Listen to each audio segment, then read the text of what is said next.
کیا ان کا مرتبہ، کیا ان کی فضیلت. تو اچھا حضور، اسی کی بات کو ہم آگے چلتے ہیں. سوال اور ہے کہ مولائے کائنات سے جب عقد کا سلسلہ ہوا تو مولا علی نے ان سے کس طرح ہاتھ مانگا، اور جب یہ رخصتی کا وقت آیا اور جب یہ شادی کا سلسلہ شروع ہوا تو رسول خدا صلی اللہ علیہ وآلہ وسلم نے بیوی کو جہیز میں کیا کیا دیا؟ یہ روایت جو لکھی ہے آیت اللہ سید قاسم قزوینی طباطبائی نے لکھی ہے، اور فاطمۃ من المہد الی اللحد. اچھا، انہوں نے ایک پوری سیریز لکھی ہے کتابوں کی، من المہد الی اللحد، کہ گہوارے سے قبر تک یہ سیریز ہے. اب علی من المہد الی اللحد، علی گہوارے سے قبر تک، فاطمہ گہوارے سے قبر تک، رسول گہوارے سے قبر تک، حسن گہوارے سے، یہ الی مہدی تک یہ لکھی ہے. اس میں وہ لکھتے ہیں کہ جب مولا کائنات چاہتے تھے کہ بی فاطمہ کے یہاں ہاتھ مانگیں یا رسول اللہ کے یہاں رشتہ بھیجے تو رسول گرامی کے یہاں، تو مولا کائنات کو کچھ جھجک تھی کہ کیسے میں رسول کا ساتھ دیتا ہوں اور اب میں ان کے گھر میں رشتہ بھیجوں. مولا کائنات رشتہ لینے کے لیے، تو اس وقت جبریل نے آ کر رسول اللہ سے کہا کہ اب جو آ رہا ہے اس کے بارے میں آپ منع مت کیجئے گا، یہ اللہ کا حکم ہے. سبحان اللہ، سبحان اللہ. تو وہ تو کچھ نہ کہہ سکے گا، وہ تو کچھ نہ کہہ سکے گا، ممکن ہو تو بڑھ کر آپ پوچھ لیجئے گا. تو اب مولا کائنات آئے اور وہ رسول اللہ نے جو ہے وہ کچھ کھانا وغیرہ جو رکھا ان کے سامنے، تو کہا کہ یا علی کسی حاجت کے تحت آئے ہو؟ کہا کہ بات تو ہے دل میں لیکن میں پھر بیان کر دوں گا.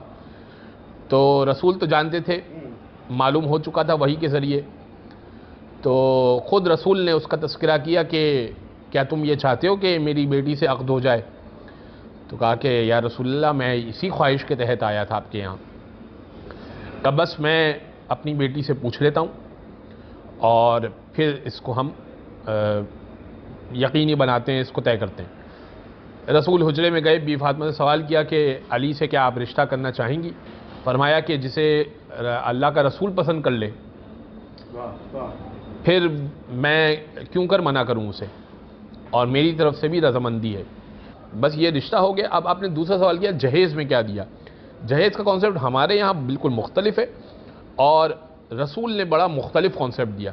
رسول خدا نے کہا کہ میں اپنی بیٹی کو جہیز دینا چاہتا ہوں، مگر آپ مہر دیجئے، پہلے آپ مہر ادا کیجئے، اس کے بعد میں مہر کی رقم سے جہیز خریدوں گا.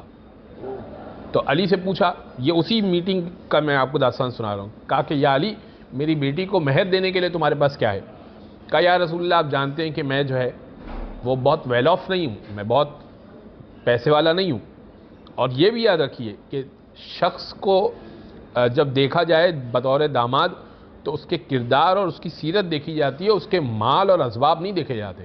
رسول کا طریقہ کار تو یہی ہے، ہمارے ہاں مختلف ہے کرائٹیریا. تو کہا یا علی آپ کے پاس کیا کیا سامان ہے؟ فرمایا کہ ایک گھوڑا ہے، ایک زرہ ہے، ایک تلوار ہے. بس یہ 3 چیزیں ہیں میرے پاس، اور آپ بتائیے کہ میں مہر کیسے اور کیا ادا کروں. کہا کہ یا علی تلوار کے بغیر بھی جنگ ممکن نہیں ہے، اور گھوڑے پر سوار ہوئے بغیر بھی جنگ ممکن نہیں ہے. تو ایسا کرو کہ جو زرہ وہ ناظرین کے لیے بتا دوں کہ وہ جو سینے پر پہنی جاتی ہے تاکہ ممکنہ چوٹوں سے اور وار سے بچا جا سکے. کہا یا علی آپ اتنے جری ہیں کہ کوئی تلوار آپ پر بڑھتی نہیں ہے، سینے پر لگتی نہیں ہے. یہ زرہ میں سمجھتا ہوں کہ یہ ایک زائد چیز ہے، اگر آپ اس کو بیچ دیں اور اس سے مہر ادا کر دیں آپ کا، جیسا آپ کا حکم.